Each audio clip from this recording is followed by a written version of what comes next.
شرور أنفسنا ومن سيئات أعمالنا من يهدي الله فلا مضل له ومن يضلل فلا هادي له أشهد أن لا إله إلا الله وأشهد أن محمدا عبده ورسوله أما بعد۔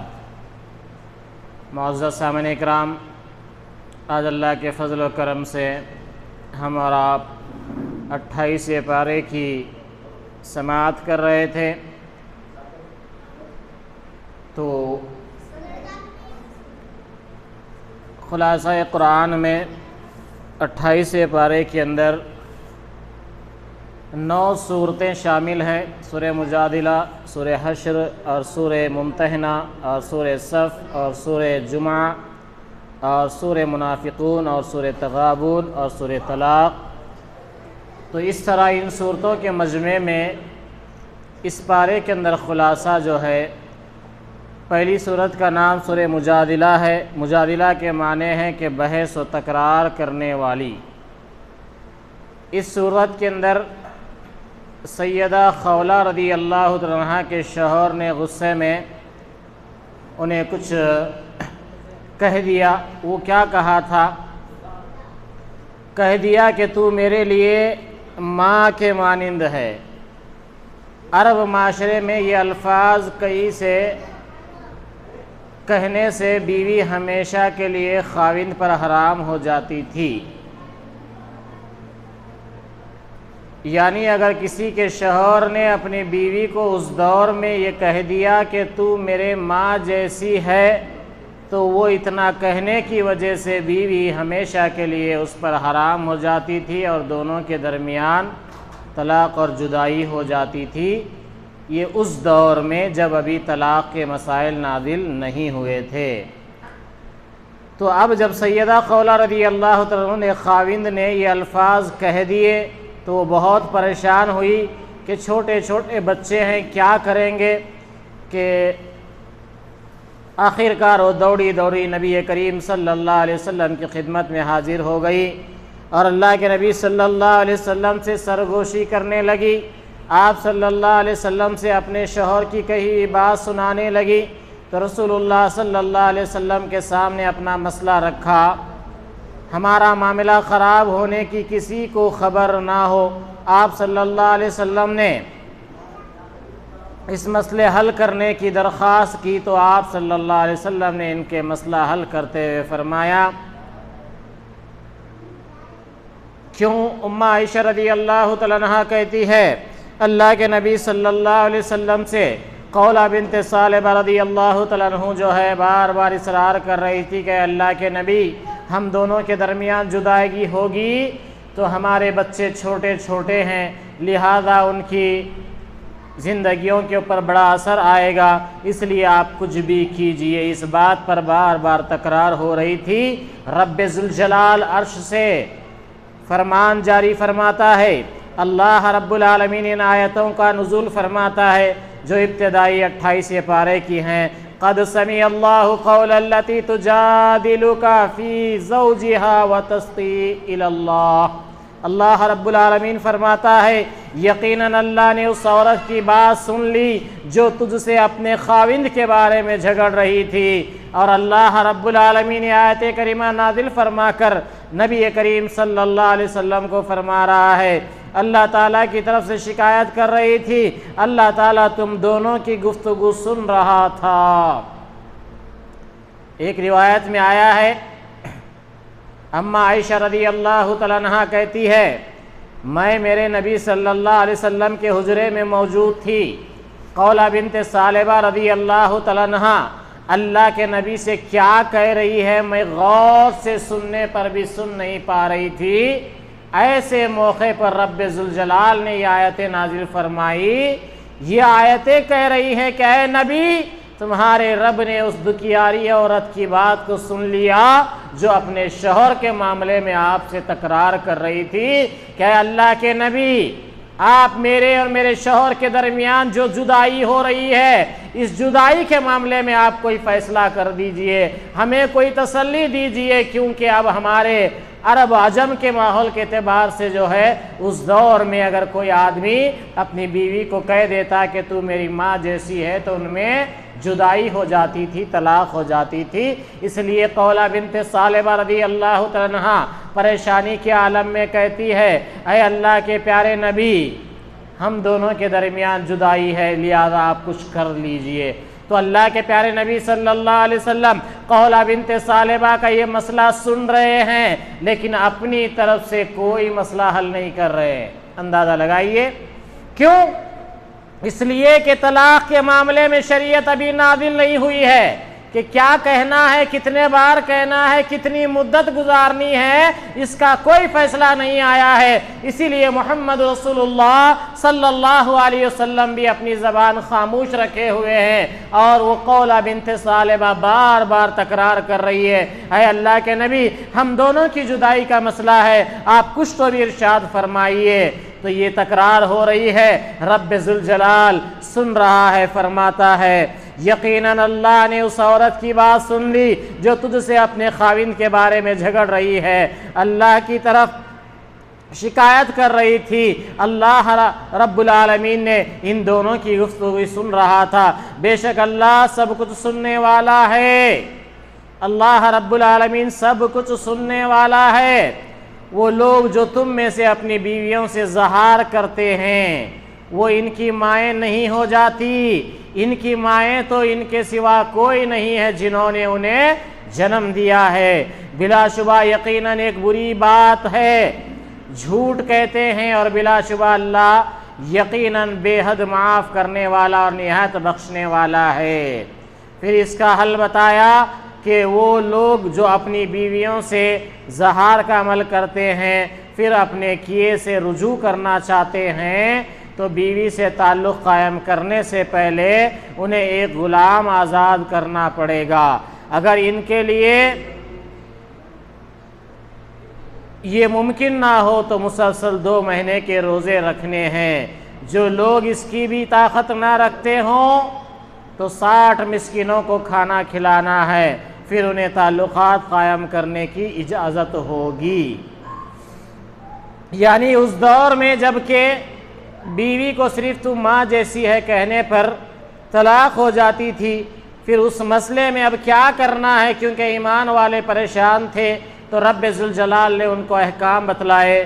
وہ احکام یہ بتلائے کہ تم میں سے جو کوئی ایسا کام کرے تو اس کے لیے بطور سزا یہ ہے کہ وہ ایک غلام آزاد کرے گا یا مسلسل 2 مہینے کے روزے رکھے گا، اور یہ بھی طاقت اگر اس کے پاس نہیں ہے تو وہ 60 مسکینوں کو کھانا کھلائے گا۔ پھر اس کے بعد وہ یہ 3 کام میں سے کوئی ایک کام کرنے کے بعد پھر میاں بیوی ایک ہو سکتے تھے۔ آئیے اللہ رب العالمین سورہ تغابن، اللہ رب العالمین قرآن مجید کے 28ویں پارے میں سورہ مجادلہ کی آیت نمبر 5 میں فرماتا ہے، بے شک وہ لوگ جو اللہ اور اس کے رسول کی مخالفت کرتے ہیں وہ ذلیل کیے جائیں گے جیسے وہ لوگ ذلیل کیے گئے جو ان سے پہلے تھے۔ بلا شبہ ہم نے واضح آیات نازل کی ہیں، اور کافروں کے لیے ذلیل کرنے والا عذاب ہے۔ آیت کریمہ بڑی سنجیدہ ہے۔ مسلمانان عالم کے اندر لوگ غفلتوں میں پڑے ہوئے ہیں۔ اللہ رب العالمین فرماتا ہے، بے شک وہ لوگ جو اللہ اور اس کے رسول کی مخالفت کرتے ہیں۔ مخالفت کیا ہے؟ رسول نے آخری عشرے کی طاق راتوں میں 5 راتوں میں تم لیلۃ القدر کو تلاش کرو، یہ اللہ کے نبی نے کہا۔ آج کا مولوی چلا کر کہتا ہے یہ 4 رات جاگ کر بیکار کر رہے ہیں۔ کل کی میناروں سے آواز آئی، آپ لوگوں نے سنا، اور آج میں آپ کو بتا رہا ہوں کہ یہ سارے کارنامے ہمارے معاشرے میں کیوں ہوئے؟ اس لیے ہوئے کہ ہم نے بھی اللہ اس کے رسول کی مخالفت کی ہے۔ اللہ فرماتا ہے جو کوئی اللہ اور اس کے رسول کی مخالفت کرتا ہے وہ ذلیل کیے جائیں گے جیسے اس سے پہلے کے لوگ ذلیل کیے گئے۔ تو اللہ اس کے رسول کی تعلیمات کی خلاف ورزی کرنا اپنے آپ کو اس دنیا میں ذلیل کرنا ہے میرے بھائیوں۔ اسی لیے اللہ اس کے رسول کی تعلیمات سے بغاوت مت کرو، اللہ اس کے رسول کی تعلیمات کی مخالفت مت کرو۔ تمہاری طاقت ہے تم عمل کرو، نہیں ہے تو خاموشی اختیار کرو۔ قوم کو گمراہ کرنے کے لیے اگر اللہ اس کے رسول کی تعلیمات کی مخالفت کرو گے، اللہ فرماتا ہے ایسے کافروں کے لیے ذلیل کرنے والا عذاب ہے۔ اللہ تعالیٰ خالق کائنات ہے، اس کی بغاوت کرنے والے کیوں کر عزت پا سکتے ہیں؟ اللہ اس کائنات کا مالک ہے، اللہ اس کائنات کا مدبر ہے۔ اس اللہ رب العالمین کے بھیجے ہوئے نبی کی اگر کوئی مخالفت کرے گا، نبی کی تعلیمات کی کوئی مخالفت کرے گا، کر کے وہ کیسے باعزت اس زمین پہ رہ سکتا ہے؟ اللہ اسی لیے فرماتا ہے کہ اللہ ان کو ذلیل کرے گا۔ اصل عزت قیامت کے دن ہوگی، عزت والے جنت میں اور ذلیل لوگ جہنم کے حوالے کر دیے جائیں گے۔ اس کے بعد اللہ رب العالمین سورہ مجادلہ کے اندر منافقین اور یہودیوں کی دوستی کے متعلق فرماتا ہے، یہودی مال و دولت اور جائیداد کے اعتبار سے عرب میں رئیس تھے، جبکہ مسلمان ہونے والے عرب قبائل غریب تھے۔ اس کے باوجود مہاجرین کا بوجھ اٹھائے ہوئے تھے۔ دنیا پرست منافقین نہ صرف اس بوجھ سے خود کو آزاد کیے ہوئے تھے، بلکہ مسلمانوں کی نسبت یہودیوں سے زیادہ تعلق رکھتے تھے اور ان کی دوستی پر فخر کرتے تھے۔ اس پر رب ذوالجلال نے فرمایا، الم تر الی الذین، کیا تو نے ان لوگوں کو نہیں دیکھا جنہوں نے ان لوگوں کو دوست بنا لیا ہے، جن پر اللہ غصہ ہوا، نہ جن پر اللہ نے غصہ ہوا تم سے ہے اور نہ ان سے، اور جھوٹ پر قسمیں بھی کھاتے ہیں، حالانکہ وہ جانتے ہیں اللہ نے ان کے لیے بہت سخت عذاب تیار کر رکھا ہے۔ بے شک یہ لوگ برا ہے جو کچھ یہ کر رہے ہیں۔ یہ حکم اللہ رب العالمین فرماتا ہے کہ اگر تم یہود و نصارہ کے نقش قدم چلو گے یا پھر منافقوں کی دوستی کرو گے جو اللہ اس کے رسول کے دین کے مخالف ہیں، تو اللہ فرماتا ہے ان کے لیے سخت عذاب تیار کیا ہوا ہے۔ بے شک یہ لوگ برا ہے جو کچھ یہ کر رہے ہیں۔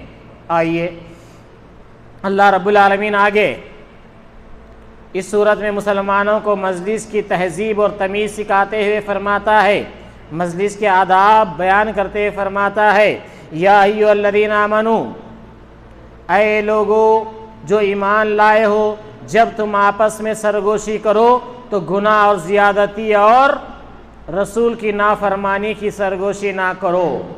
اللہ رب العالمین فرماتا ہے، اے ایمان والو، جب کبھی تم کہیں جمع ہو جاؤ، کہیں تم درس سننے کے نام پر، بیان سننے کے نام پر جمع ہو جاؤ، تو تم جو کچھ بھی سرگوشی کرو، جو کچھ بھی گفتگو و بات کرو، تو اللہ رب العالمین فرماتا ہے اللہ اور اس کے رسول کی نافرمانی کی بات مت کرو۔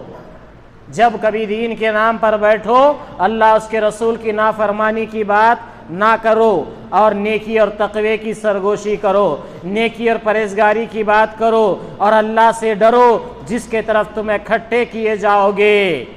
یہ سرگوشی تو شیطان ہی کی طرف سے ہے تاکہ وہ ان لوگوں کو غم میں مبتلا کرے جو ایمان لائے، حالانکہ اللہ کے حکم کے بغیر انہیں ہرگز کوئی نقصان نہیں پہنچانے والا ہے۔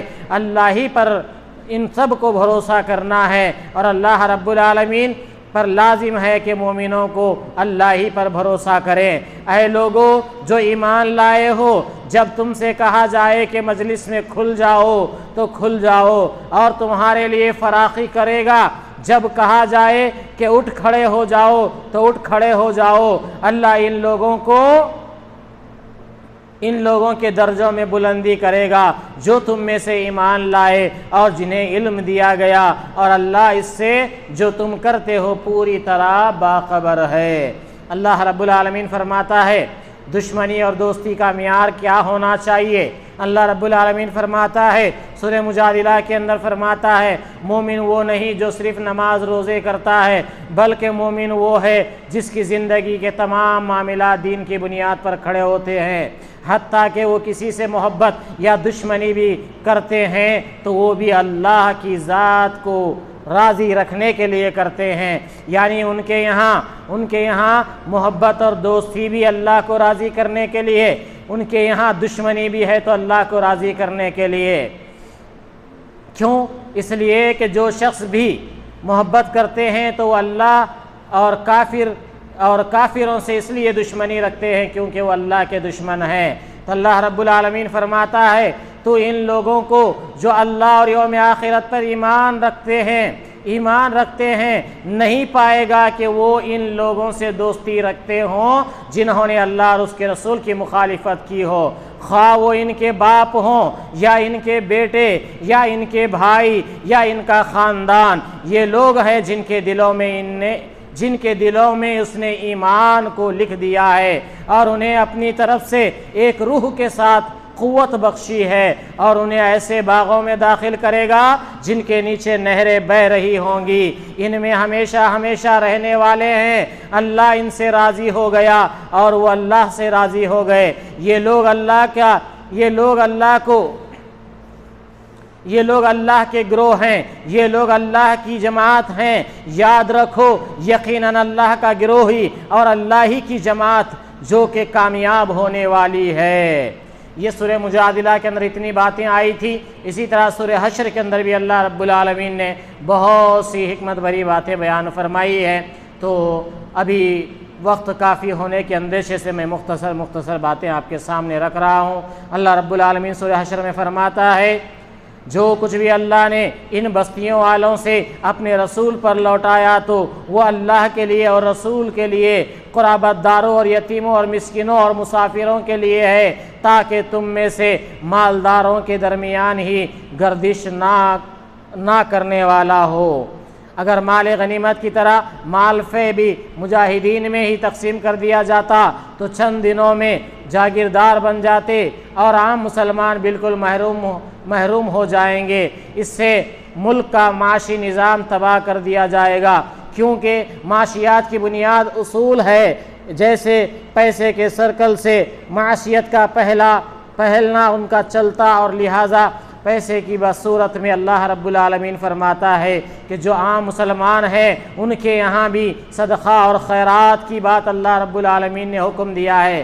جیسے ہم اور آپ آخری عشرے میں گزر رہے ہیں، جیسے اللہ رب العالمین نے پیارے نبی صلی اللہ علیہ وسلم نے امت مسلمہ کے اوپر صدقۃ الفطر کو لازم کر دیا ہے، اور مسلمانوں کے اوپر یہ صدقۃ الفطر ہے جو ہر مسلمان کو اپنی جانب سے 2.5 کلو کے حساب سے وہ اپنی صدقہ فطر نکالتا ہے یا پھر اتنے اناج کی رقم نکالتا ہے۔ تو اللہ رب العالمین قرآن مجید کے اندر یہ بات بتلاتا ہے کہ جنہوں نے ان سے پہلے اس گھر میں اور ایمان میں جگہ بنا لی ہے وہ ان سے محبت کرتے ہیں جو ہجرت کر کے ان کی طرف آئے، اور وہ اپنے سینوں میں اس چیز کی کوئی خواہش نہیں پاتے جو ان مہاجرین کو دی جائے، اور اپنے آپ پر ترجیح دیتے ہیں خواہ انہیں سخت حاجت ہو، اور جو کوئی اپنے نفس کی حرص سے بچا لیا گیا تو وہی لوگ ہیں جو کامیاب ہوں گے۔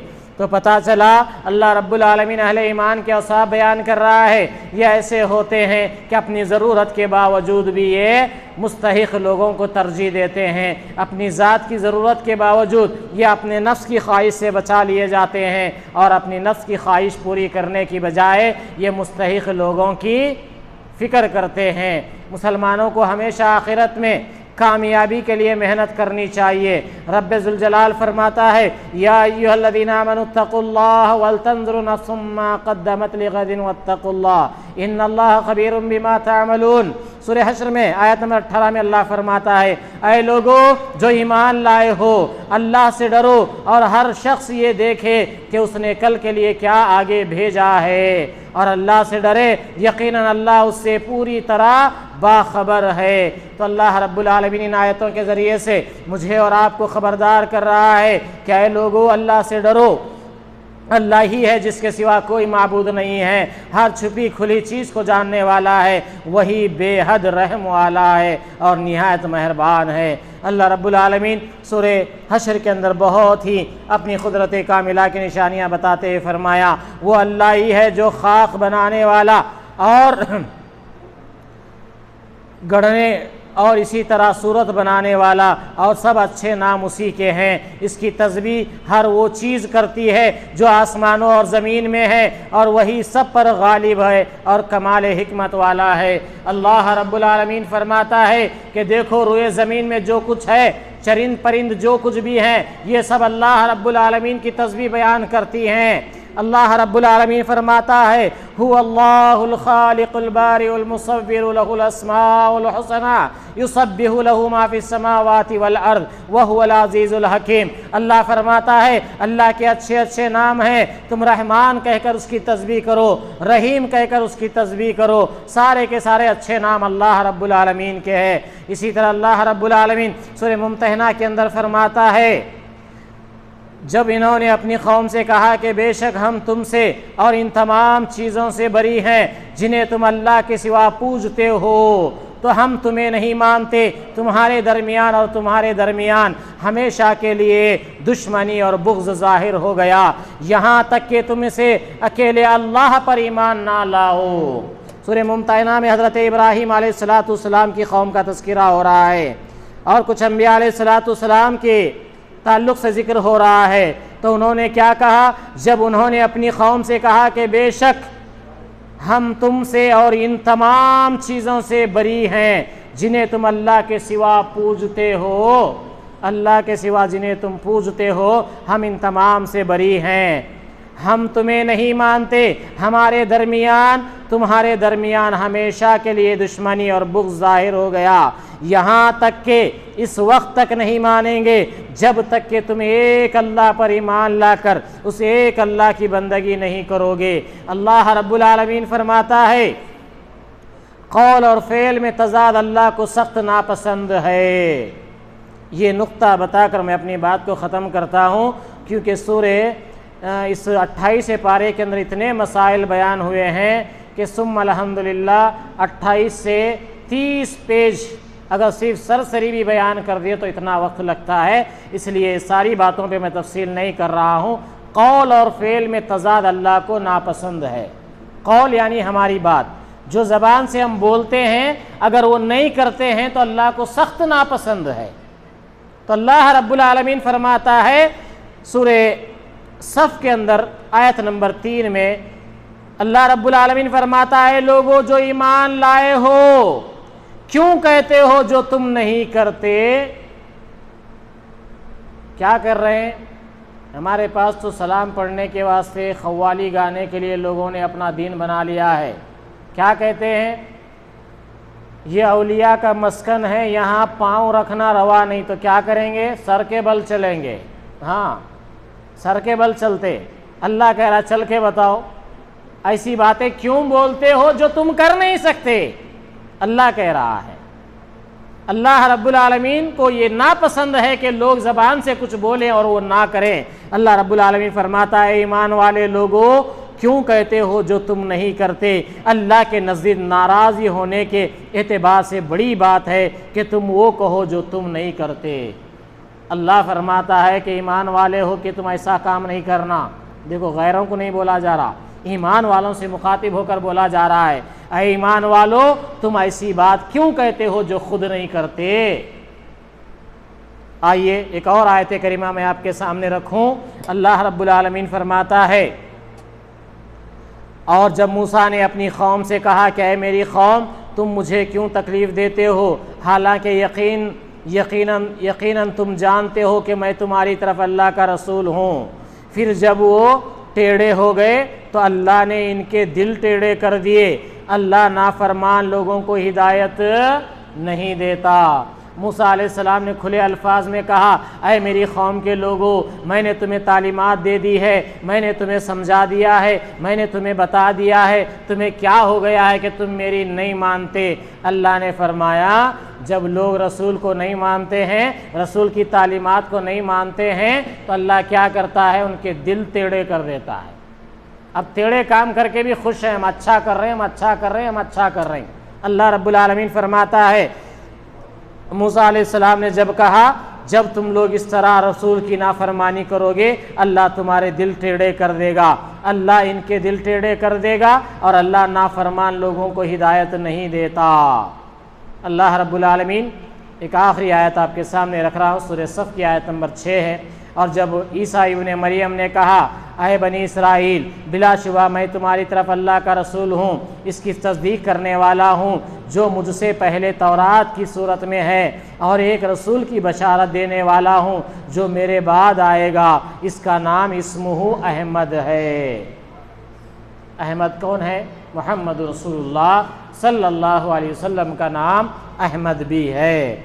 تو اس آیت کریمہ سے یہ پتہ چلا حضرت عیسیٰ ابن مریم نے اپنی قوم کو کہا اے میری قوم کے لوگوں، میں نے تم سے پہلے کی جو کتاب تورات نازل کی گئی اس کو بھی کہہ رہا ہوں، اور میرے بعد ایک رسول آنے والے ہیں، میں ان کی بشارت بھی تم کو دے رہا ہوں، ان کا نام اسمہ احمد ہے، ان کا نام احمد ہوگا۔ پھر جب وہ ان کے پاس واضح نشانیاں لے کر آئے تو انہوں نے کہا یہ کھلا جادو ہے۔ تو اللہ رب العالمین فرماتا ہے اس وقت لوگوں نے جس طرح پیغمبروں کو جھٹلایا تو گویا ہم نے ان کے دلوں کو ٹیڑھے کر دیے۔ اے امت مسلمہ کے لوگوں، کہیں تم بھی نبی کی تعلیمات کو چھوڑ کر اپنے قصے کہانیوں میں پڑھ کر کہیں تم نبی کی مخالفت کرنے والے نہ بن جانا، کہیں رب تمہارے دلوں کو بھی ٹیڑھا نہ کر دے، کیونکہ اللہ رب العالمین ٹیڑھے دل والوں کو ہدایت نہیں دیتا، اس لیے کہ ٹیڑھے دلوں میں اللہ کا سیدھا سادہ صراط المستقیم کا راستہ نہیں بچ سکتا، اس لیے دلوں کو سیدھا رکھنا ضروری ہے۔ اس وقت دور حاضر کے اندر سیاسی حالات یہ تھے اور آج بھی ایسے ہی ہیں کہ پورا عرب مسلمانوں کے مقابلے میں ایک تھا، ہر گروہ اپنی اپنی جگہ پر اسلام اور مسلمانوں کو ختم کرنے کی کوشش میں مصروف تھا۔ مسلمانوں کی حالت یہ تھی کہ کچھ ہجرتوں کے سائے کچھ جو ہے ہجرتوں کے سائے میں پل رہے تھے، کچھ مہاجرین کا بوجھ اٹھا رہے ہوئے تھے، اس کے ساتھ ساتھ کافروں کی سازشیں بھی ناکام بنا رہے تھے، ان کی اسے جنگیں بھی لڑ رہے تھے۔ ایسے وقت میں رب ذوالجلال نے فرمایا وہ چاہتے ہیں کہ اللہ کے نور کو اپنے منہ سے پھونک کے ساتھ بجھا دیں، اللہ اپنے نور کو پورا کرنے والا ہے، اگرچہ کہ کافر لوگ ناپسند کریں۔ وہی ہے جس نے اپنے رسول کو ہدایت دے، دین دے کر، حق دے کر اللہ رب العالمین نے بھیجا تاکہ اسے تمام دنیاوی دینوں پر غالب کر دے، اگرچہ کہ مشرک لوگ ناپسند کرے۔ یعنی اسلام اللہ کا دین ہے، اسلام اللہ کا نور ہے، کافر اگرچہ اسے بجھانے کے در پر رہے ہوں لیکن یہ اللہ کا نور پوری دنیا میں غالب ہو کر رہے گا، اس لیے تمہیں اس کا ساتھ دینا ہے، کافروں کی ہرگز مدد نہیں کرنا ہے۔ دیکھ لیجئے ہندوستان کی سرزمین جہاں پر مسلمانوں کے دینی مسائل کے اندر مداخلت کر رہی ہے، وہیں پر اللہ رب العالمین ایک خاتون کو کرناٹک کی سرزمین سے، کیرلا کی سرزمین سے اٹھاتا ہے رب ذوالجلال۔ وہ خود اسلام کو اس لیے پڑھتی ہے کہ آخر یہ مسلمانوں کے پیچھے سارا ہندوستان کیوں نہ دھو کر پڑا ہے، کیوں یہ باطل قومیں مسلمانوں کے پیچھے نہ دھو کر پڑی ہے، یہ جاننے کے لیے قرآن کو پڑھتی ہے۔ جب وہ قرآن کو پڑھتی ہے تو قرآن کا کرشمہ یہ ہوتا ہے کہ قرآن اس کو سمجھ میں آتا ہے، قرآن اس کے دل پر اثر کرتا ہے، وہ ایمان لے کر آتی ہے۔ سبحان اللہ، یہاں تک کہ اللہ کا یہ نور زمین کے اوپر غالب ہو کر رہ گیا۔ تو لہذا اللہ رب العالمین سے دعا ہے کہ اللہ رب العالمین اپنے دین کو ہر حال میں غالب کرنے والا ہے، اس لیے اپنے بندوں سے فرماتا ہے کہ تم لوگ اللہ کے دین کی مدد کرو، اللہ کے دین کو بلند کرنے کے لیے محنت کرو۔ تو آئیے اللہ رب العالمین سے دعا کرتے ہیں اللہ رب العالمین مجھے اور آپ کو کہنے سننے سے زیادہ دعوت دین کا کام کرنے والا بنائے، مجھے اور آپ کو اللہ رب العالمین دین کے لیے محنت و کوشش کرنے والا بنائے، آمین یا رب العالمین۔ السلام علیکم ورحمۃ اللہ وبرکاتہ۔